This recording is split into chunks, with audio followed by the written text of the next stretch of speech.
Right. నమస్తే, welcome to Andhraprabha.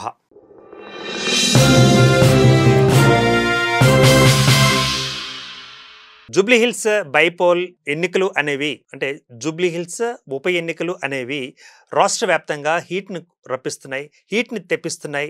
ప్రధాన పక్షాలైన మరి కాంగ్రెస్ కానీ, బీఆర్ఎస్ కానీ, బీజేపీ కానీ తమ యొక్క అభ్యర్థులను ఖరారు చేయడంలో మరి బీజేపీ కొంచెం వెనకబడే ఉంది. ఈ రోజు వరకు కూడా మరి అభ్యర్థిని ప్రకటించకుండా ఉంది. అప్పుడు ఆల్రెడీ మాగంటి గోపీనాథ్ మరణం తర్వాత వారి యొక్క సతీమణి మరి సునీతమ్మను కూడా ఇప్పుడు బరిలో దింపిన పరిస్థితి. మొట్టమొదటిసారిగా మరి బీఆర్ఎస్ఏ ముందుకొచ్చింది. అటు తర్వాత కాంగ్రెస్ కూడా 2 రోజులు 3 రోజుల తర్వాత మరి బలమైన అభ్యర్థిని దింపాలి అనుకుంటూ కూడా నవీన్ యాదవ్ గారిని మరి బరిలోకి దింపింది కాంగ్రెస్ తరపున. సో రానున్న ఎన్నికలలో మరి పొలిటికల్ హీట్ అనేది ఎవరికి లభిస్తుంది, ఎవరికి లాభం చేకూర్చేలాగా, ఎవరికి విజయం చేకూర్చేలాగా ఉంటుంది అన్న విషయాలు ఇప్పుడు మనం చర్చించుకోబోతున్నాం. మనతో పాటు సిద్ధంగా ఉన్నారు మన్నే గోవర్ధన్ రెడ్డి, వీరు ఖైరతాబాద్ నియోజకవర్గ ఇన్ఛార్జ్. ముందుగా వారికి మనం ఇన్వైట్ చేస్తున్నాం. సార్ నమస్తే. సార్ రైట్ అండి. మరి బీఆర్ఎస్ ఎలా ముందుకెళ్తుంది? మరి ఎంతో ప్రతిష్టాత్మకంగా తీసుకోవడం జరిగింది. మరి సునీతమ్మను కూడా నిలబెట్టడం అక్కడ ఎలా తీసుకోవచ్చు అంటారు? గెలిచే అవకాశం ఉందంటారా? జూబ్లీహిల్స్ నియోజకవర్గంలో బీఆర్ఎస్ పార్టీ అభ్యర్థిగా మాగంటి సునీత గారు 100% సునాయాసంగా గెలిచే అవకాశం ఉంది. ఎందుకు చెప్తానంటే అక్కడ ఉన్న అభ్యర్థి చనిపోవడం ఒక ఎత్తు అయితే, అదే 1.5 yearనే కొంచెం అనారోగ్యం వల్ల చనిపోయిండు. అసలు అది ఎక్స్పెక్ట్ చేయింది. ఆయన భార్య గారిని, అంటే మాగంటి సునీత గారికి ఇవ్వడం జరిగింది. అక్కడ మాగంటి గోపీనాథ్ గారు ఒక 3 పర్యాలుగా ఎమ్మెల్యేగా ఉన్నాడు. దాని ద్వారా ప్రజలతో సత్సంబాలు పెంచుకున్నాడు. ముఖ్యంగా మైనార్టీ సోదరులకు అనుకోండి, మా హిందూ సోదరులు అనుకోండి, ప్రతి ఒక్కరిని పర్సనల్గా పేరున పిలుచుకొని దగ్గరుండి అక్కడున్న సమస్యలని సాల్వ్ చేసే మనస్తత్వం ఉన్న ఎమ్మెల్యే గారు మాగంటి గోపీనాథ్ గారు. సో ఆయన సునీత గారు వాళ్ళ వైఫే కాబట్టి ఖచ్చితంగా ఆ అనుబంధాన్ని ఖచ్చితంగా ఆమె ఎన్కరేజ్ చేసుకుంటుంది. ఇప్పుడు బీఆర్ఎస్ పార్టీ మంచి ఊపులో కూడా ఉంది. బీఆర్ఎస్ పార్టీ అయితే కాంగ్రెస్ పార్టీ 6 గ్యారెంటీల పేరు మీద, 420 హామీల మీద ప్రజలకు మోసం చేశారు. ప్రజలు బాగా కాంగ్రెస్ పార్టీ గురించి, రేవంత్ రెడ్డి గారి గురించి, ఆ ప్రభుత్వం గురించి బాగా అర్థం చేసుకుంటారు. కాబట్టి ప్రజలు ఎప్పుడు ఎలక్షన్ వస్తాయా కర్రు కాల్చి వాత పెడదామని కాంగ్రెస్ పార్టీకి అని ప్రజలు ఎదురు చూస్తారు. ఇది అవకాశం వచ్చింది. అంటే ఇది గొప్ప అవకాశం అంటున్నాం, కానీ ఇది అన్ఎక్స్పెక్టెడ్ వచ్చిన ఎలక్షన్ కాబట్టి ఖచ్చితంగా ప్రజలు బుద్ధి చెప్పడం రెడీ ఉన్నారు. మాగంటి సునీత గారు 100% మంచి మెజార్టీతో గెలుస్తారు. రైట్ అండి. ఇక్కడ సెంటిమెంట్ అస్త్రం అనేది మీకు లభిస్తుందా? లాభిస్తుందా? మీకు వర్కౌట్ అవుతుందా? అదే సెంటిమెంట్ మనం చూసినట్లయితే సికింద్రాబాద్ అది కంటోన్మెంట్కి సంబంధించి కూడా మరి సెంటిమెంట్ అస్త్రం అక్కడ పనిచేయలేదు కదా. ఇప్పుడు హస్తం గెలుపు ఎలా ఉంటుందంటారు మీ మీద? ఇప్పుడు సెంటిమెంట్ అంటే కొంత వాస్తవంగా మన ఇంట్లో ఎంత మూర్ఖుడు చనిపోయినా, లేకపోతే ఎవరు చనిపోయినా, ఒక లంగ చనిపోయినా కూడా కొంత సెంటిమెంట్ అయ్యో పాపం అంటుంటారు. సార్ సెంటిమెంట్తోనే ఎలక్షన్ నడుస్తుందని చెప్పట్లేదు. మాగంటి గోపీనాథ్ గారికి ప్రజలతో ఉన్న సంబంధం, 3 పర్యాలుగా ఎమ్మెల్యే గెలిచిన సందర్భం, ప్రజలతో సత్సంబాలు, ప్రజలకు ఏం కావాల్సిన కూడా 24 గంటలు అందుబాటులో ఉండి ప్రతి కార్యక్రమాన్ని ప్రభుత్వం ఇచ్చిన పార్టీ ఇచ్చిన కార్యక్రమం కానీ, ప్రభుత్వం ఇచ్చిన కార్యక్రమాన్ని ప్రభుత్వం సంబంధించిన సంక్షేమంలో కానీ నెంబర్ 1లో ఉండే మాగంటి గోపీనాథ్ గారు. అక్కడ ఉన్నదంతా మొత్తం మ్యాక్సిమం స్లమ్స్ ఉంటాయి. 6 డివిజన్లు మ్యాక్సిమం స్లమ్లే ఉంటాయి. సో వాళ్ళతో సంబంధాలను బట్టి ఇదొక ప్లస్ అయింది. సెంటిమెంట్ అది కొంత 1-2%, 5%, 10% ప్లస్ అయితే తప్ప దానివల్ల నష్టమేం జరగదు. ఆయనకు మెయిన్ బేస్ ఏంటంటే అక్కడ కాంగ్రెస్ పార్టీ ఇప్పుడున్న పరిస్థితి, అధికారంకి వచ్చి 22 నెలలు అయిపోయింది. 22 నెలల్లో తెలంగాణ రాష్ట్రంలో ఏ ఆడపడుచుకు 2,500 రూపాయలు ఇవ్వలేని పరిస్థితి, లేదా చదువుకున్న పిల్లలు స్కూటీలు ఇవ్వలేని పరిస్థితి, పెద్దవాళ్ళకు ముసలి వాళ్ళకు 2,000 పెంచి 4,000 ఇవ్వలేని పరిస్థితి, కేసీఆర్ కిట్టు బంద్ పెట్టడం జరిగింది. ఆ రైతు బంద్ లేదు, రైతు బీమా అసలు ఏది లేదు. 6 గ్యారెంటీలు, ఒక మహాలక్ష్మి పథకంలో బస్సు ఉచిత పథకం పెట్టారు. దానివల్ల ఎంత నష్టం జరుగుతుందో మీకు తెలుసు, మాకు తెలుసు. నేను ఊరికి పదే చెప్పడం కాదు. అంటే నష్టంగానే తీసుకోవాలంటే 100% నష్టం కదా. 1,300 కోట్ల రూపాయలు, 1,350 కోట్ల రూపాయలు మహాలక్ష్మి పథకం కింద ఒక ఆర్టీసీకి బాకీ ఉంది. ఆర్టీసీలో రిటైర్ అయిన వాళ్ళకి ఇంతవరకు ఆర్టీసీలో వాళ్ళకు పెన్షన్ ఇచ్చలేని పరిస్థితి, వాళ్ళకి బెనిఫిట్ చేయలేని పరిస్థితి, ఆర్టీసీని అసలు ప్రైవేట్ పరం చేసే పరిస్థితి వస్తుంది. ఆర్టీసీని బస్సులు ఛార్జీలు పెంచడం జరిగింది. దాదాపు డబుల్ ఛార్జీలు పెంచడం జరిగింది. చాలా దానివల్ల నష్టం తప్ప ఏం లేదు, దానివల్ల ఉపయోగం లేదు. మహిళలనే మీరు మైక్ పెట్టండి, మహిళలే చెప్తుంటారు మాకు మహిళ ఉచిత బస్సు అవసరం లేదు, మాకు ఇట్లాంటి పనికి మళ్ళీ పెట్టేసి బస్సులు తగ్గించేసి మాకు కొట్లాడ పెట్టి మేము జుట్లు పట్టుకుని కొట్లాడుతున్నాం, దానివల్ల ఉపయోగం లేదని చెప్పి మహిళలే చెప్తారు, మేము చెప్పడం కాదు. దానివల్ల 1% కూడా లాభం లేదు. 6 గ్యారెంటీలు ఏదైతే మేజర్ ఉండేవో ప్రతి మహిళకు 18 సంవత్సరాలు నిండిన ప్రతి మహిళకు 2,500 రూపాయలు ఇస్తాను చెప్పినావు. అది ఇంతవరకు ఇంప్లిమెంట్ చేయకపోతే పెద్దవాళ్ళకు 2,000 రూపాయలు, 4,000 రూపాయలు ఇస్తాను చెప్పినావు. ఆ 4,000 రూపాయలు పెద్దవాళ్ళు ముసలి వాళ్ళు వెయిట్ చేస్తున్నారు, అవి చేయకపోతే అట్లా చెప్పుకుంటూ పోతే అసలు ఏ ఒక్క స్కీమ్ అనేది ఇంప్లిమెంట్ చేసిన సందర్భం ఉందా? రేషన్ కార్డులు అంటారు, రేషన్ కార్డులు వచ్చినట్టే వచ్చినాయి, కొంత చాలా మందికి రాలేకపోయాయి. ఇందిరా మిల్ అంటారు, మీ కార్యకర్తలకు ఇచ్చుకుంటారు. మా ప్రభుత్వంలో అంటే బీఆర్ఎస్ ప్రభుత్వంలో కేసులు అట్లా చేయలేదు. ఓపెన్గా ఆఫీసర్లకు చెప్పిండు, ఐఏఎస్ ఆఫీసర్లు, కలెక్టర్ సంబంధించిన వాళ్ళు లెటర్ డ్రా సిస్టమ్ పెట్టేసి ఎవరైతే ఎలిజిబుల్ వాళ్ళకి ఇచ్చారు. అది కదా పారదర్శకత అంటే. మీదేంటంటే అని లంగపాలన తప్ప ఇందులో ఏం లేదు, దానివల్ల చేయలేదు. ఖచ్చితంగా మీరు ఇంకోటి చెప్తున్నాం, కంటోన్మెంట్ గురించి చెప్తున్నాం. కంటోన్మెంట్ విషయంలో సాయన గారు చనిపోతే వాళ్ళ పాప గెలిచింది, లాస్య గారు గెలిచారు. తర్వాత కొన్ని సందర్భాల్లో యాక్సిడెంట్లు చనిపోవడం తర్వాత కొన్ని అంటే అప్పుడు మా ఎంపీ ఎలక్షన్స్ ఉండే, మీ ఎంపీ ఎలక్షన్ దృష్టి పెట్టినాం. వాళ్ళు ఏదో ఓటుకు దాదాపు పెద్ద ఎత్తున అమౌంట్ ఇచ్చేసి కొంత ఆలోచన చేసేసి గెలవడం జరిగింది. సార్ ఇప్పుడు సెంటిమెంట్ వర్కౌట్ అయిందా, వర్కౌట్ కాదు పక్కన. ఒకసారి అయితే లాస్ట్కి అయితే అవకాశం వచ్చింది కదా, నెక్స్ట్ టైం వాళ్ళ ఇంకో సిస్టర్ రాలేదు. ఇది అట్లా కాదు. ఆల్రెడీ గోపినాథ్ గారు చాలా సార్లు 3 సార్లు పర్యాలు పనిచేసిండు. అంటే 3 సార్లు కూడా కాదు కదా, అంటే 3 సార్లు అంటే మొదటిసారి కంప్లీట్ చేశారు, తర్వాత బీఆర్ఎస్ తరపున చేశారు 2 సార్లు. అదే కొద్ది రోజుల తర్వాత వచ్చిండు, మా పార్టీలోకి వచ్చిండు. మా ఏదైతే బీఆర్ఎస్ పార్టీలో కేసీఆర్ గారు అభివృద్ధిలో భాగస్వామి అయ్యిండు, ప్లస్ సంక్షేమంలో నెంబర్ 1 చేసిండు. అక్కడ ఉన్న స్లమ్లలో మంచి అభివృద్ధి చేసిండు. సో వాళ్ళు ఖచ్చితంగా అటాచ్మెంట్ ఉంటుంది. అంటే మీరు చెప్తున్న స్లమ్ లోనే నేను రహమత్ నగర్ కానీ, బోరబండ కానీ, మరి మిగతా ఎర్రగడ్డ కానీ నియోజకవర్గాల్లో ఇప్పుడు మీరు స్లమ్ అంటున్న దాదాపు 6.5 డివిజన్లో దిగాను నేను. అక్కడ మొత్తం గ్రౌండ్ వర్క్ చేశాము. మరి అంతగా మీరు చెప్పినంతగా మరి అక్కడ వినపడలేదు ఏంటి నాకు, అంటే ప్రజల నుంచి. మేము ప్రజల్లోనే ఉంటాం కదా నిత్యం. మాకు తెలిసి ఈ రోజు కూడా మీటింగ్ వేస్తున్నా, ప్రజలు మంచి స్పందన ఉంది. ఖచ్చితంగా మాగంటి సునీత దగ్గర కోటేస్తాం. మాగంటి గోపినాథ్ గారిని గుర్తు చేసుకుంటూ బీఆర్ఎస్ పార్టీ చేసిన సంక్షేమాన్ని, కేసీఆర్ గారు చేసిన సంక్షేమాన్ని, హైదరాబాద్ డెవలప్ చేసిన కేటీఆర్ గారిని గుర్తు చేసుకుంటూ 100% మేము బీఆర్ఎస్ కోటేస్తాం అని చెప్పి ప్రజలందరూ ముక్తసరిగా అందరూ అంటున్నారు. ఖచ్చితంగా ఓట్లు పడితే మీరు చూడండి, ఖచ్చితంగా మీరు ఇప్పుడు ఎన్ని రోజులు లేదు కానీ next month 11th election, 14th result వస్తుంది. ఆ రోజు చూడండి, ఖచ్చితంగా మాగంటి సునీత గెలుస్తుంటారు. ఓకే, ఇప్పుడు నియోజకవర్గంగా మీకు మొత్తం అంటే ఇప్పుడు 3,98,000 చిల్లర ఓట్లు ఉన్నాయి మొత్తం నియోజకవర్గంలో.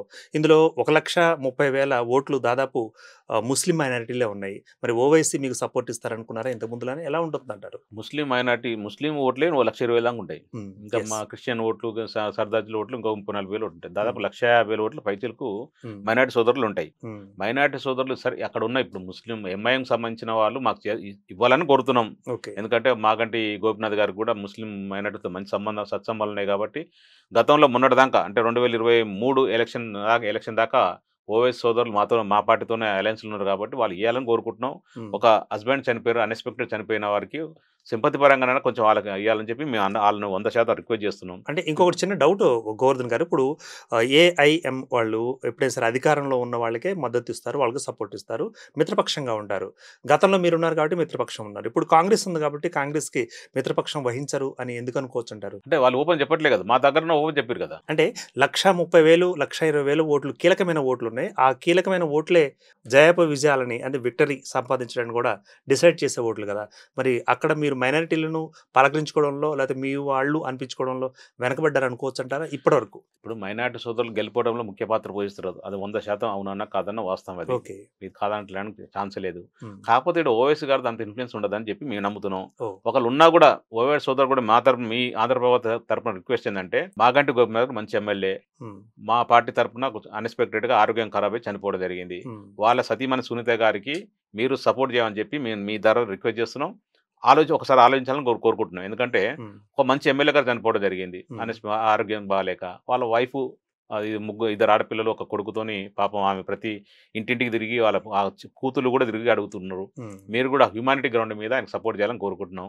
ఇక్కడ అంతా ఖచ్చితంగా మైనార్టీ సోదరులు సరే ఎంఐఎం గారు చెప్పాలని కోరుకుంటున్నాం, చెప్పాలి కూడా కంపల్సరీ. ఒకటి మైనార్టీ సోదరులు కూడా చాలా మంది గోపినాథ్ గుర్తో కూడా ఎంత అదే. ఇప్పుడు మైనార్టీ సోదరులు ఎంఐఎం అసదును ఓవైసీతో ఎంత అటాచ్మెంట్ ఉన్నారో గోపినాథ్ గారికి కూడా అంత అటాచ్మెంట్ ఇక్కడ.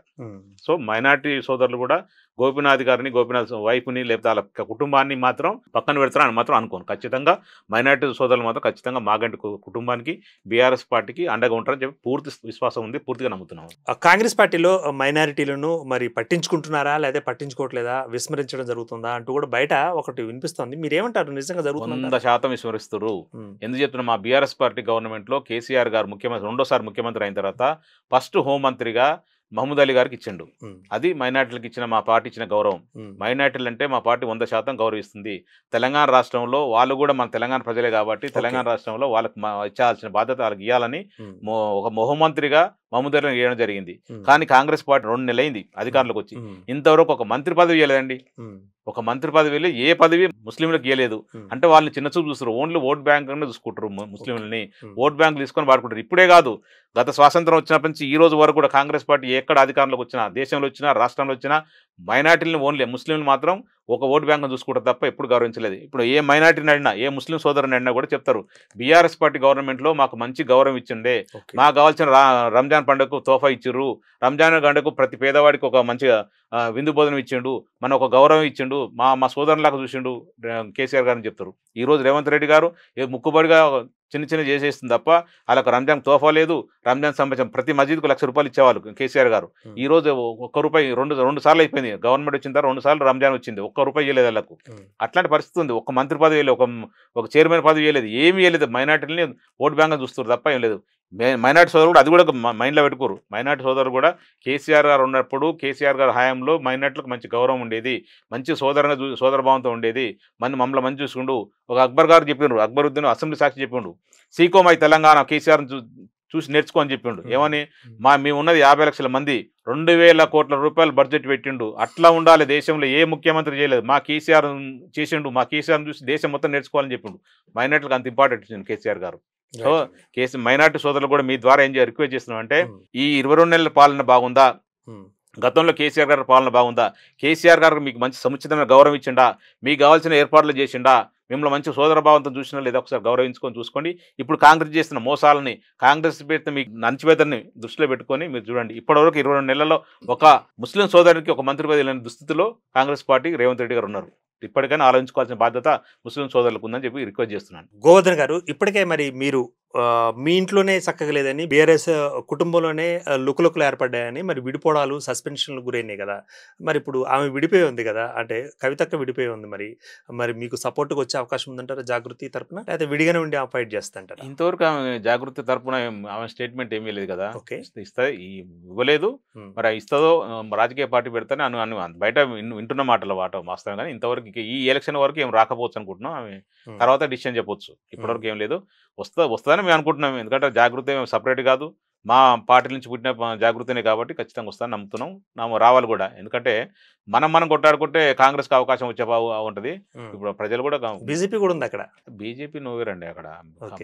జూబ్లీహిల్స్ లో బీజేపీ కొంత తక్కువ ఉంటుంది ఆడ మేము జనరల్ చూస్తే 10%, 12% ఉన్నట్టుంది ఆడ. అది కష్టం. అది బీఆర్ఎస్ కాంగ్రెస్ మధ్యలోనే ఉంటుంది. బీఆర్ఎస్ ఫస్ట్ ప్లేస్ ఉంటుంది, సెకండ్ ప్లేస్ లో కాంగ్రెస్ ఉంటుంది. రైట్. ఇప్పుడు జూబ్లీహిల్స్ లో దాదాపు 2,500 గజాలు భూమి, శ్మశాన భూమి మరి ముస్లిం సోదరులకు ఇవ్వడం జరిగింది కాంగ్రెస్. మరి ఇప్పుడు అది ప్లస్ పాయింట్ అవుతుందంటారు కాంగ్రెస్కి? ఎమ్మడే వచ్చారు కదండి, మీకు ఐడియా ఉందో లేదు. 2008లో శ్మశానానికి ఇచ్చారు. ఇమ్మడే మన మిలిటరీ వాళ్ళు వచ్చేసి దాన్ని ఆక్యుపై చేసేసుకున్నారు కదా. జనాలు అంటే ముస్లిం సోదరుల్ని మరొకసారి మభ్యపెట్టి ఓట్లు దండుకోవాలని ప్రయత్నం చేశారు. ప్రయత్నంలో భాగంగా ఎమ్మడే మిలిటరీ వాళ్ళు వచ్చేసారు, ఆక్యుపై చేసుకుని కథం అయిపోయింది. మిలిటరీకి సంబంధించిన భూమి వాళ్ళ ప్రైవేట్ సంబంధించిన కాదు, మా భూమి అని చెప్పి లాగేసుకుని అయిపోయింది. అంటే ఎవరిని మోసం చేస్తున్నట్టు దాని వాళ్ళ నీచ సంస్కృతి అర్థమైనట్టే కదా. మరొకసారి ఎప్పుడు అంటే గతం స్వాతంత్రం వచ్చినప్పటి నుంచి ఇప్పటి వరకు ముస్లింలని ఓటు బ్యాంక్ చూసింది కాంగ్రెస్ పార్టీ. ఇప్పుడు కూడా అదే విధంగా అవసరం ఇమీడియట్లీ మిలిటరీ వాళ్ళు వచ్చేసి ఆక్యుపై చేసుకున్నారు. ఎన్నో రోజులు తగ్గాయి ఈ మోసాలు, కుతంత్రాలు. దాదాపు ఇన్ని 77-78 సంవత్సరాల స్వతంత్ర భారతదేశంలో ఇంత ముఖ్యమంత్రి, దిగజారిన ముఖ్యమంత్రి, ఇంత అవాస్ పాలైన గవర్నమెంట్ ఎప్పుడు ఎక్కడ ఏ రాష్ట్రం లేదు భారతదేశంలో, 28 రాష్ట్రాల్లో. మరో ప్రశ్న అండి, ఇప్పుడు మీరు దగా చేసింది కాంగ్రెస్ పార్టీ అంటున్నారు, మరి డోకా కార్డు అంటూ మరి వీళ్ళు కూడా ప్రచారం చేస్తున్నారు కదా మీ మీద. అంటే డోకా ఇచ్చింది, డోకా చేసింది. ఏం డోకా? అదే చెప్తున్నా, ఏం డోకా చేసింది అంటున్నా. అంటే కాళేశ్వరం విషయంలో కానీ, ఇప్పుడు అదేవిధంగా మరి ఇతర నిర్మాణాల విషయంలో కానీ.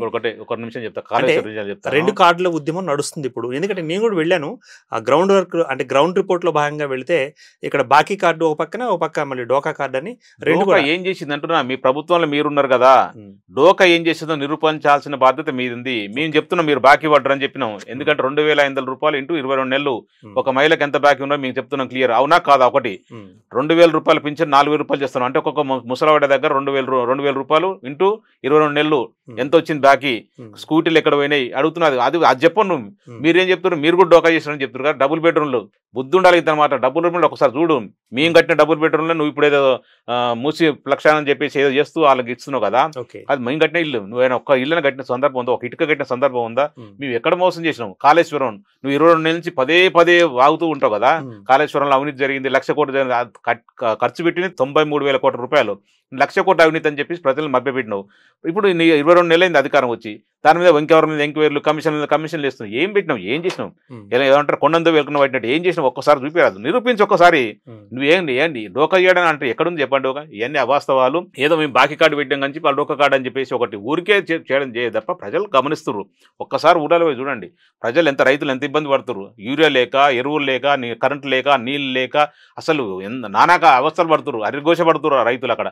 గతంలో బీఆర్ఎస్ పార్టీ ఉన్నప్పుడు కేసీఆర్ గారిని గొప్పగా చెప్పట్లకి ఒక బీఆర్ఎస్ పార్టీ గర్వంగా గొప్పగా చెప్తున్నా, రాజు కాలు మీద కాలు వేసుకొని ప్రశాంతంగా కూర్చున్న సందర్భం ఉంది. ప్రతి పండిన గింజను కొన్న సందర్భం ఉంది కేసీఆర్ గారు. రైతు బీమా ఇచ్చి ఇన్ కేసు అన్ఎక్స్పెక్టెడ్గా ఏ కారణంలో చనిపోయినా సరే, యాక్సిడెంట్లు చనిపోయినా, నార్మల్ చనిపోయినా, ఇంటికి 10 రోజుల దినాల లోపల 5 లక్షల రూపాయలు వచ్చిన సందర్భం ఉంది. ఒక్క గుంట ఉన్నా సరే దానికి సంబంధించిన ప్రీమియం మొత్తం గవర్నమెంట్ కట్టిన కేసీఆర్ గారు కట్టారు. అట్లా అంత మంచి చూసుకుని రైతుని. ఇప్పుడున్న పరిస్థితి ఏంది? రైతులు తిట్టని రైతు ఉండవడనా? ముసలాం తిట్టని ముసలాం ఉందా? స్టూడెంట్స్ ఉన్నారా? గతంలో ఏం చెప్పిన 2 లక్షల ఉద్యోగాలు ఇస్తాను సంవత్సరానికి, 2 సంవత్సరాలుగా వస్తుంది.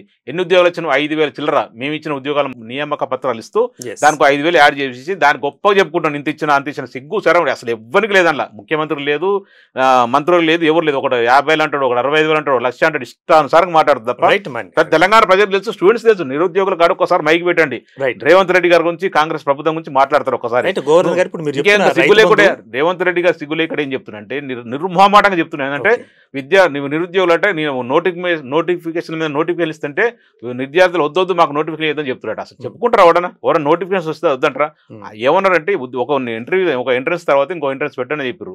ఒకేసారి పెట్టకండి, మేము ప్రిపేర్ కావాలని చెప్తారు. దానికంటే నిరుద్యోగులు అంటే ఉద్యోగులు ఇస్తాడు వద్దని చెప్తారు అని చెప్తాడు. అసలు చెప్పుకోవడానికి ఇంత బుద్ధి ఉండాలి కదండి ఒక ముఖ్యమంత్రి స్థానం నుండి. రైట్ అండి. ఇప్పుడు మీరు చెప్తున్న రైతు బంధువు లేకపోతే రైతుల సమస్యలు, రైతుల ఎరువుల సమస్యలు, ప్లస్ మరి కాళేశ్వరం ఆ సమస్యలతోటి జూబ్లీ హిల్స్ బైపోల్ తోటి సంబంధం. ఎందుకంటే జూబ్లీ హిల్స్లో రైతులంటూ ఉండరు, ఎవరుంటారు మనకు తెలిసింది, అందరూ సెలబ్రిటీలు ఉంటారు ఎక్కువగా.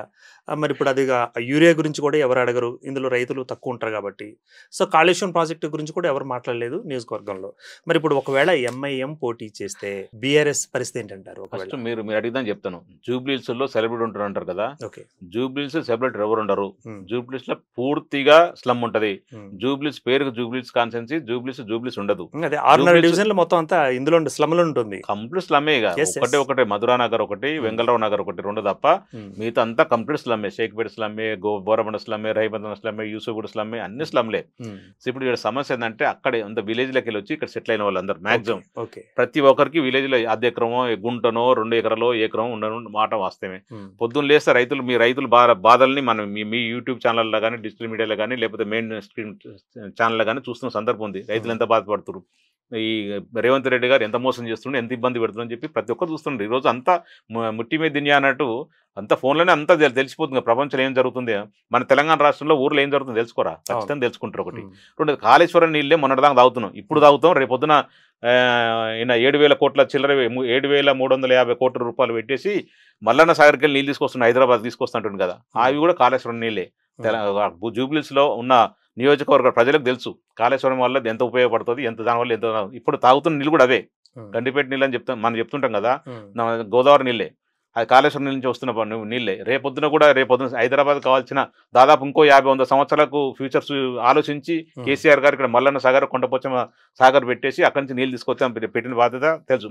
తెలంగాణలో ప్రతి చిన్నపిల్లడని చెప్తారు కాళేశ్వరం వల్ల ఉపయోగాలు ఏంటుంది అని. రేవంత్ రెడ్డి మూర్ఖుడు తెలియకపోవచ్చు, మేమేం చేయలేం, కానీ తెలంగాణలో ప్రతి ఒక్కరు తెలుసు. జూబ్లీస్ ఖచ్చితంగా రాబోయే రోజుల్లో కాళేశ్వరం నీళ్ళు అవసరం ఉంటాయి. ఇప్పుడు వస్తున్నాయి అవే, రేపొద్దు ఇంకా ఎక్కువ అవసరం కూడా అక్కడి నుంచి వస్తాయి. దాని విలువ తెలుసు. సో ప్రజలు రెడీగా ఉన్నారు కర్రు కాల్చి వాత పెట్టడానికి కాంగ్రెస్ వాళ్ళకు. వాళ్ళు అబద్ధాలు చెప్పి అధికారులు వచ్చిరని తెలుసు. ఎన్ని చేసినా కూడా రేపు రాబోయే ఎలక్షన్లో ఖచ్చితంగా బీఆర్ఎస్ పార్టీకి మాగంటి సునీత గారు ఓటేస్తారు, ఖచ్చితంగా గెలుస్తారు. రైట్ అండి. మరి బీజేపీ ఇంతవరకు అభ్యర్థులు కూడా నిలబెట్టలేదు. ప్లస్ అదే కాంగ్రెస్ అధికారంలో నుంచి వచ్చినప్పటి నుంచి కూడా, అధికారంలో ప్రారంభంలో ఉన్నప్పుడు కూడా మీరు అంటే మీ బీజేపీ మీ పొత్తే అంటూ, మరి ఇప్పుడు ఆ బీజేపీ ఒకవేళ మీకు సపోర్ట్ చేస్తే పరిస్థితి ఏంటంటారు? పరిస్థితి ఉందంటారా? రెండు చేతగాని పార్టీలు, నేషనల్ పార్టీలు, బీజేపీ పార్టీ, కాంగ్రెస్ పార్టీ చేతగాని పార్టీలు. మా పేరు తీసుకోకుండా ఎవడు బతకడు. అటు నేషనల్ పార్టీకి సంబంధించిన కాంగ్రెస్ పార్టీ అనుకోండి, బీజేపీ పార్టీ ఎవడు బతకడు. కాంగ్రెస్ చెప్తారు, బీజేపీ బీఆర్ఎస్ ఒకటి అంటారు, బీజేపీ అంటారు, కాంగ్రెస్ బీఆర్ఎస్ ఒకటి అంటారు. మా పేరు లేకుండా మమ్మల్ని తీసుకోకుండా ఎవరు బతకలేరు, వాళ్ళు ఊహించుకోలేరు రాజకీయం. నిజం ఎంత అంటారు? 100% అవుతుండదు. మాకేం సంబంధం అసలు. మేము మాది ఎంత పెద్ద పొలిటికల్ పార్టీ, వాళ్ళదే పొలిటికల్ పార్టీ. వాళ్ళు నేషనల్ పార్టీ కావచ్చు, మాది స్టేట్ పార్టీ కావచ్చు. మేము తెలంగాణ రాష్ట్రం కొరకు ఉద్భవించిన పార్టీ, తెలంగాణ తీసుకొచ్చిన పార్టీ, తెలంగాణ ఉద్యమం చేసిన పార్టీ, తెలంగాణ రావడానికి కారణమైన కేసీఆర్ గారి పార్టీ ఇది. సో 100% మీరు రాజకీయ పార్టీ పెట్టుకుని ఎవరితో మాకు సంబంధం లేదు. 2018లో, 2014లో, 2023లో సింగిల్గా పోటీ చేసినాం. వాళ్ళ లేక అలయన్స్లో ఎక్కడ పెట్టుకోలేదు. మేము సింగిల్కి పోటీ చేసినా, రేపు రాబోయే రోజుల్లో కూడా సింగిల్కి పోటీ చేస్తాం, సింగిల్గా అధికారులకు వస్తాం. 100% మూడోసారి అధికారం. అంటే మేము కలిసి వస్తాం, మీతోటి అవసరం లేదు, మాకు అవసరం లేదు. మేము తెలంగాణ గురించి కొట్లాడాం. ఎవరికి అవసరం చెప్పండి. తెలంగాణ మీద ఎవరికి ప్రేమ ఉంటుంది? కాంగ్రెస్కి ఉంటుందా ప్రేమ? ఇప్పుడున్న రేవంత్ రెడ్డి గారికి ఉందా ప్రేమ? బీజేపీకి ఎందుకుంటే చెప్పండి. వాళ్ళకు తెలంగాణ రాష్ట్రం ప్రాణత్యాగం చేయడంగా సిద్ధపడిన వ్యక్తి కేసీఆర్ గారు. ప్రాణత్యాగం సిద్ధపడి తెచ్చిన రాష్ట్రం తెలంగాణ రాష్ట్రం. తెలంగాణ రాష్ట్ర ప్రజల మీద కేసీఆర్కి ఉంటుందా, లేకపోతే కాంగ్రెస్ పార్టీ సోనియా గాంధీకి ఉంటుందా, రాహుల్ గాంధీకి ఉంటుందా, లేకపోతే మోడీ గారికి ఉంటుందా? ఎవరికి ఉంటుంది చెప్పండి. మన పార్టీ, మన రాష్ట్రం కొరకు పెట్టిన పార్టీ మనకు ఉంటుంది. ప్రతి నిత్యం, ప్రతి క్షణం తెలంగాణ ప్రజల గురించి ఆలోచించే వ్యక్తి కేసీఆర్ గారు. ఈ రోజు వాగు గురించి, వంక గురించి, డొంక గురించి, తెలంగాణ రాష్ట్రం గురించి ఏ మూలలో ఏముందో తెలిసిన వ్యక్తి కేసీఆర్ గారు. తెలంగాణ ప్రజలు మంచి కోరుకున్న వ్యక్తి కేసీఆర్ గారు. 10 సంవత్సరాల్లో తెలంగాణ రాష్ట్రంలో ఏ చిన్న లేబర్ కాంచెలు, అంటే డైలీ వేజ్ చేసుకునే కార్మికులు కాంచెల్లి ఇండస్ట్రీ వరకు చిన్న బాధ కాలేకుండా చూసిన బాధ్యత కేసీఆర్ గారు తీసుకురు. అందరు సంతోషంగా ఉన్నారు. రియల్ ఎస్టేట్ రంగం బాగుంది, ఇండస్ట్రియల్ రంగం బాగుంది, లేబర్ మంచిగా ఉన్నారు, ఆ షాపులు నడిచినాయి, అందరు హ్యాపీగా ఉన్నారు. ఒక ఊర్లో ఒక చిన్న పోచం పండుగ చేసుకున్నా, లేకపోతే ముత్యాలం పండుగ చేసుకున్నా ఘనంగా గొప్పగా చేసుకున్నారు. ఈరోజు చూసుకోను ప్రతి ఊర్లో రూపాయి కూడా ఇబ్బంది పడి వస్తున్నారు. మొన్న దసరా పండుగ చూసినాం. దసరా పండుగ ఎంత కటకటలాడిరు ప్రజలు. అరే కేసీఆర్ గారు ఉన్నప్పుడు ఒక రాజు ధర్మాత్ముడు అయితే, లేకపోతే రాజు మంచి అయితే, రాజు రాముడు అంటాడు అయితే ఊరంతా, అంటే ప్రజలంతా సంతోషంగా ఉంటారు అనుకుంటారు కదా, అట్లా ఉంటే కేసీఆర్ పాలన. ఇప్పుడు రేవంత్ రెడ్డి పాలన ఎట్లుందండి? ప్రతి ఒక్కడు కొట్టుకొని చచ్చి పరిస్థితి వచ్చింది. ఎవరి దగ్గర ఒకటి మొక్కలు తెలియలేదు. తెలంగాణ రాష్ట్రం మొత్తం పరువు తీసిండి మన రేవంత్ రెడ్డి గారు. ఏ దొంగలు చూస్తున్నారని, చెప్పులు ఎత్తుకుపోతున్నారని ఇష్టానుసారంగా మాట్లాడుకోవడం, అసలు అర్థం లేకుండా, ఒక ముఖ్యమంత్రి అన్న సోయి లేకుండా మాట్లాడేసి తెలంగాణ పరువు తీసి తెలంగాణ ప్రజల పరువు తీసిన వ్యక్తి రేవంత్ రెడ్డి గారు, కాంగ్రెస్ ప్రభుత్వం. అట్లాంటి పార్టీకి ఎట్లేస్తారు ఓటు చెప్పండి? ఈ రోజు అందరూ చదువుకున్న వాళ్ళే. మనం ఏదో స్లమ్ అనుకుంటున్నాం కదా, మనకంటే ఎక్కువ రాజకీయం వాళ్ళకి తెలుసు. ఎవరికి ఓటేస్తే ఎవరి పాలనలో శ్రీరామ్ రక్షగా ఉంటుంది, మనం సంతోషంగా ఉంటామని చెప్పేసి తెలిసిన వ్యక్తి. మనం మైక్ పట్టుకొని 4 ఉపన్యాసాలు ఇచ్చడం, లేకపోతే 10 రూపాయలు ఖర్చు పెట్టేసి తాగిపిస్తే తినిపిస్తే ఓట్లు వేసే రకాలు పోయినాయి ఈ రోజులలో. సరే నువ్వు తాగిపిస్తే తాగొచ్చు, తినిపిస్తే తినవచ్చు, కానీ ఎవరి పాలన మంచిగా ఉంటాం. గతంలో 10 సంవత్సరాలు ఎవరి పాలన జరిగింది? నెంబర్ 1 రాష్ట్రంగా ఎవరు తీర్చిదిద్దిండు? వెల్ఫేర్లో నెంబర్ 1 రాష్ట్రం, 25 రాష్ట్రాలు నెంబర్ 1 వెల్ఫేర్ రాష్ట్రంగా ఏ రాష్ట్రం ఉంది? హైదరాబాద్ అప్పుడు 2014 బిఫోర్ హైదరాబాద్ ఎట్లుంది, 2014 తర్వాత 2024 వరకు ఎట్లుంది తెలంగాణ హైదరాబాద్ అని చెప్పేసి ప్రజలకు తెలుసు. హైదరాబాద్లో కాకుండా ఊర్లలో ఉన్నారు ప్రజలు కూడా. నాడు ఒక్క రండి కేసీఆర్ గురించి. ఇప్పుడు ఎందుకు కేసీఆర్ అన్న ఎక్కడున్నావు రా, కేసీఆర్ అన్న ఎక్కడున్నావు రా అని చెప్పేసి ప్రతిరోజు పూజలు చేసే పరిస్థితి వచ్చింది. మా కేసీఆర్ గారు 2000 ఓడిపోయిన తర్వాత క్లియర్ చెప్పిండు, రాబోయే ఎలక్షన్లలో కారు గుర్తుని వెతుక్కొని, టార్చ్ లైట్ వేసి వెతుక్కొని మరి ఓటేస్తారు. మనం మీరేం టెన్షన్ పడకండి. రైతులు ఏదో సరే, ప్రజలు ఏదో ఆశపడి ఆయన ఇచ్చే 2000 డబ్బులు ఆశపడి వేసిరు. సరే ఇప్పుడు మనం ఏం చేయలేము కదా, చూడండి రేపు రాబోయే రోజు ఎంత గడ్డు పరిస్థితి వస్తుందని చెప్పిండు. ఆ రోజు చెప్పిండు మాకు. ఈ రోజు కళ్ళమ్మడి కనబడుతుంది. ప్రజలందరూ వెయిట్ చూస్తారు. ఈ రోజు ఎలక్షన్ పెట్టినా, జనరల్ ఎలక్షన్ పెట్టిన 119 కాన్సల్ ఎలక్షన్ పెట్టినా దాదాపు 80 నుంచి 100 సీట్లు గెలవకుంటే అప్పుడు అడగండి మీరు మంచి భారీ మెజార్టీతో గెలుస్తారు. రైట్. ఇప్పుడు మరి బైపోల్లో బీఆర్ఎస్ కు మరి పోటీ కాంగ్రెస్ ఇవ్వబోతుందా, లేకపోతే బీజేపీ ఇవ్వబోతుందా? ఎటు నుంచి వస్తుంది అంటారు మీకు? వాస్తవం చెప్తే బీఆర్ఎస్ నెంబర్ 1 ప్లేస్ ఉంటుంది, నెంబర్ 2 ప్లేస్ కాంగ్రెస్ ఉంటుంది, నెంబర్ 3 ప్లేస్ లో బీజేపీ ఉంటుంది. వాస్తవాన్ని ఒప్పుకోలేదు. బీజేపీ అనేది ఇక్కడ లేదు. హైదరాబాద్ సార్ మొన్న అంటే ఆల్రెడీ మీరు సికింద్రాబాద్ లో కంటోన్మెంట్ లో మరి సెంటిమెంట్ అస్త్రం అనేది కొంచెం అటు ఇటు అయింది కదా, ఇక్కడ అవ్వదంటారా? ఎందుకు అనుకుంటారు అవ్వదని? సెంటిమెంట్ ఒకటే ఓట్లేదు. సెంటిమెంట్ ఒకటే వర్కౌట్ అయింది అనట్లేము. సెంటిమెంట్ తో పాటు ఇప్పుడు కాంగ్రెస్ చేసిన మోసాలని, కాంగ్రెస్ చేసిన బాకీలను ప్రజలు తీసుకెళ్తున్నారు. ప్రజలు చెప్తున్నారు మాకు కాంగ్రెస్ నమ్మే పరిస్థితి ప్రజలు లేరు. కార్డు చూపిస్తున్నారు, వాళ్ళు కార్డు చూపిస్తున్నారు కదా, సేమ్ చూపిస్తున్నారు కదా. కార్డు చూపించడం కార్డు చూసి ఓటు వేయాలా, లేకపోతే అభివృద్ధిని చూసి వేయాలా? ఓటర్ కన్ఫ్యూజన్ లో ఉన్నాడు. నేనేమంటానంటే, మా కార్డులో బలం ఉందా, వాళ్ళ కార్డులో బలం ఉందా, నిజాయితీ ఎంత, అవినీతి ఎంత, దాన్ని బట్టి తెలుసుకుంటారు ప్రజలు. మనం అంత ప్రజల్ని అంత తక్కువ అంచనా లేదు. మేము చేసిన డోకా ఏంది? నెంబర్ 1 రాష్ట్రానికి తీర్చిదిద్దడం డోకనా, నెంబర్ 1 వెల్ఫేర్ రాష్ట్రానికి తీర్చిదిద్దడం డోకనా, లేకపోతే 24 గంటలు కరెంట్ ఇవ్వడం డోకనా, మంచినీళ్ళు వేయడం గ్రోటనా, సాగునీటి ఇవ్వడం గ్రోటనా, రైతులకు మంచి చేయడం తప్ప, రైతు బంధు ఇవ్వడం తప్ప, రైతు బీమా ఇవ్వడం దేశంలో ప్రపంచంలో ఎవడు రైతుకి అట్లా ఆదుకోలేని పరిస్థితి అండి. రైతు బీమా అనేది ప్రపంచంలో, దేశంలో కాదు ప్రపంచంలో ఒక రైతును ఇట్లా కాపాడుకోవచ్చు అనే ఆలోచన ఎవరికి రాలేదు. కేసీఆర్కి వచ్చింది. పెట్టుబడి ఇచ్చిండు, కరెంట్ 24 కరెంట్ ఇచ్చిండు, కడుపు నీళ్ళు ఇచ్చిండు, ప్రతి గింజను కొన్నాడు. ఇంకేం కావాలి రైతుకు చెప్పండి? రైతు హాయిగా ఉన్నాడండి. అసలు నిన్న కేసీఆర్ కానీ బీఆర్ఎస్ పార్టీ కార్యకర్తగా చెప్పట్లేదు, ఒక తెలంగాణ బిడ్డగా చెప్తున్నా. కేసీఆర్ చేసిన సంక్షేమం భారతదేశంలో ఏ ముఖ్యమంత్రి చేయలేదు. అదంతా తెలంగాణ ప్రజలు గమనించారు. లేదా మంచో చెడు జరిగిపోయింది. ఎలక్షన్లో 2023లో జరిగిన ఎలక్షన్లో కొంత మోసపోయారో ఏమో ఆశపడ్డారు సార్. మేము దాని గురించి టాపిక్లోకి వెళ్ళట్లేదు. ఈ రోజు వాస్తవం మీద గ్రహించారు. వాస్తవానికి ఎవరైతే బాగుంటుందని చెప్పి ప్రజల మనసులో రెడీ ఉంది. నువ్వు ఎన్ని లక్షలు ఖర్చు పెట్టినా, ఎన్ని కోట్లు ఖర్చు పెట్టినా, 100 కోట్లు ఖర్చు పెట్టినా కూడా బీఆర్ఎస్ పార్టీకి ఓటు వేయడానికి జూబ్లీహిల్స్ ప్రజలు రెడీగా ఉన్నారు. రైట్, అక్కడికే వస్తున్నానండి. ఇప్పుడు అంటే మాగంటి సునీతమ్మ ముఖం చూసి వేయాలా, లేకపోతే పార్టీని చూసి వేయాలా? అంటే పార్టీకి ఓట్లు పడతాయా, సునీతమ్మకు చూసి ఓట్లు పడతాయా? ఫస్ట్ పార్టీ, అది ఎవరు నిలబడ్డా సరే, మాగంటి గోపి నిలబడ్డా, నేను నిలబడ్డా, ఇంకోరు నిలబడ్డా, ఫస్ట్ పార్టీ కేసీఆర్ గారు, తర్వాత అక్కడ క్యాండిడేట్. గతంలో ఉన్న మా ఎమ్మెల్యే గారు గతంలో అధికారంలో ఉన్నప్పుడు పార్టీ చేసిన సేవలను గుర్తు చేసుకొని రాబోయే రోజుల్లో కూడా బీఆర్ఎస్ పార్టీ అధికారంలోకి వస్తుంది. కాబట్టి రేపొద్దున మాగంటి సునీత గారు గెలిస్తే మీకు ఇచ్చిన హామీలని, మీకు ఇచ్చిన సమస్యల మీద ఏదైతే మాగంటి గోపినాథ్ గారు అడ్రస్ చేసిండో మాగంటి సునీత గారు అట్లా అడ్రస్ చేస్తారు. దానికి కేటీఆర్ గారు, హరీష్ రావు గారు, కేసీఆర్ గారు సపోర్ట్గా ఉంటారు. ఆమె అయితే హామీలు ఇచ్చిందో, అక్కడ సమస్యలు ఉందో ఖచ్చితంగా సాల్వ్ చేయడానికి 100% ప్రయత్నం చేస్తారు. దానికి మేమందరం అండగా ఉంటాం. రైట్, అంటే ఒక ఆడ మనిషిని నిలబెట్టారు మీరు. ఆడ మనిషి అంటే మన అందరికి అక్క, అమ్మ అందరూ ఉన్నారు. కానీ ఇప్పుడు ఆమె భర్త చనిపోయిన తర్వాత వియోగంలో ఉన్నారు, మరి ఒక గృహిణిగా ఉన్నారు. ఈరోజు జరిగిన కేటీఆర్ గారి మీటింగ్లో, అదే ఎస్పీఎల్ గ్రౌండ్స్ దగ్గర జరిగిన మీటింగ్లో కూడా ఒకసారి గోపనని అందరూ గుర్తు చేసుకోండి, గెలిపిద్దామని చెప్పేసి ఆమె కన్నీళ్ళు పెట్టుకుంది. అంటే ఆడమనిషి కన్నీళ్ళు పెట్టించేంతగా మీరు బీఆర్ఎస్ ఆమె నిలబెట్టడం జరిగిందంటారా? ఎలా తీసుకోవచ్చు ఈ కన్నీటిని? ఇప్పుడు ఆడపిల్లని తక్కువ చేయడానికి లేదు, అంటే మీరు తక్కువ చేసిన అంటలేను. అంటే మీ గెలుపు కోసం ఒక మనిషి అంటే వాళ్ళ కుటుంబంలో కొడుకు కొంచెం చిన్న ఏజ్ ఉన్నాడు, కూతురు చిన్న ఏజ్ ఉంది, వేరే ఆల్టర్నేట్ లేదు. ఖచ్చితంగా వాళ్ళ వైఫ్ నిలబడితే బాగుంటది. ఎందుకంటే గోపినాథ్ చేసిన సేవల వల్ల బాగా ప్లస్ అయ్యింది అని చెప్పేసి. నిజంగా హస్బెండ్ చనిపోయిండు, మీకు తెలుసు ప్రపంచంలో ఏ ఆస్తి లేకపోయినా హస్బెండ్ ఉండాలనుకుంటారు. ఆ కుంటోడైనా గుడ్డోడైనా ఎవరైనా సరే తన హస్బెండ్ తనకు ఉండాలనుకుంటారు. అన్ఎక్స్పెక్ట్ ఊహించకుండా ఒక మంచి ఉన్న వ్యక్తి, ఆరోగ్యంగా ఉన్న వ్యక్తి, మంచి పాలన అందిస్తున్న వ్యక్తి, ప్రజలకు 10 మందికి ఉపయోగపడే వ్యక్తి ఒకేసారి కుప్పగులిపి చనిపోవడం వల్ల నిజంగా ఎవరికైనా, నాకైనా నీకైనా ఎవరికైనా బాధ ఉంటుంది. మనం అంతెందుకు మన నాన్నగారో, మీ అమ్మగారో, మా అమ్మగారో ఎవరైనా ఏజ్ అయిపోయి చనిపోతే కూడా మన సంవత్సరాల తరబడి ఏడుస్తుంటాం. అయ్యో మామ చనిపోయింది, మా నాన్న చనిపోయింది. సో 100% హస్బెండ్ చనిపోయాడు కాబట్టి ఖచ్చితంగా చిన్నపిల్లలు ఉన్నారు. రేపు పొద్దున పరిస్థితి ఏంది, పిల్లలు పెళ్లిళ్ళు చేయాలి, కొడుకు పెళ్లిళ్ళు చేయాలి, రేపు ఫ్యూచర్ ఏముంటుంది అని చెప్పేసి ఎవరికైనా బాధ ఉంటుంది ఖచ్చితంగా. రైట్, ఇప్పుడు పార్టీని చూసి 100% ఓటేయాలి. రైట్, పార్టీతో పాటు క్యాండిడేట్ కూడా మంచివాడు మాగంటి గోపినాథ్. ఆయన లేడు కాబట్టి ఆయన లోటు తీర్చాల్సిన బాధ్యత, ప్రజలకు అందుబాటులో ఉండాల్సిన బాధ్యత వాళ్ళ వైఫ్ ఉంటుంది. వాళ్ళ వైఫ్ ఖచ్చితంగా తీరుస్తా నమ్మకంతో పార్టీని నిలబెట్టడం జరిగింది. పార్టీని చూసి, కేసీఆర్ని చూసి, కేటీఆర్ని చూసి, హరీష్ రావుని చూసి ఓటేయాలి. వాళ్ళందరూ నడిపించాల్సిన బాధ్యత మా అధినాయకత్వం ఉంటుంది. సునీత గారు కూడా అట్లా ఫ్లెక్సిబుల్ ఉంటారు. సునీత గారు కూడా ప్రజలకు అందుబాటులో ఉంటారు. ప్రజలకు ఏదైతే మాగంటి గోపినాథ్ చేసినో అంతకు ఒక మెట్టు ఎక్కువ సేవ చేస్తాం మేము నమ్ముతున్నాం. రైట్ అండి, ఆల్ ద బెస్ట్ అండి. Thank you much for the participation. Right, మరి మొత్తంగా చూసినట్లయితే మరి జూబ్లీహిల్స్ బైపోల్లో కీలకంగా మరి ఓట్ల శాతాన్ని నిర్ణయించేది ఒక కమ్యూనిటీ మాత్రమే. అది 130,000 ఓట్లు వారికే సొంతమైనవి. అది మరి ముస్లిం మైనారిటీలు. మరి ముస్లిం మైనారిటీలు ఎటువైపు మొగ్గు చూపిస్తారు అంటే, అంతకుముందే బీఆర్ఎస్ తోటి మద్దతు, అంటే వారికి మద్దతు ప్లస్ పొత్తు పెట్టుకున్న మరి ఏఎంఐ. ఇప్పుడు ఈ విధంగా మళ్ళీ ఇప్పుడు అధికారంలో ఈ పార్టీ ఉంది కాబట్టి ఈ పార్టీకి మొగ్గు చూపించే అవకాశం ఉందా? సో రాజకీయ సమీకరణాలు చాలా హాట్గా కొనసాగుతున్నాయి. సో దీంతోపాటు మరి వీళ్ళు గతంలో, అంటే బీఆర్ఎస్ వాళ్ళు గతంలో చేసిన అభివృద్ధి పనులు ఉన్నాయి. ప్లస్ అంటే in the name of Maganti Gopinath.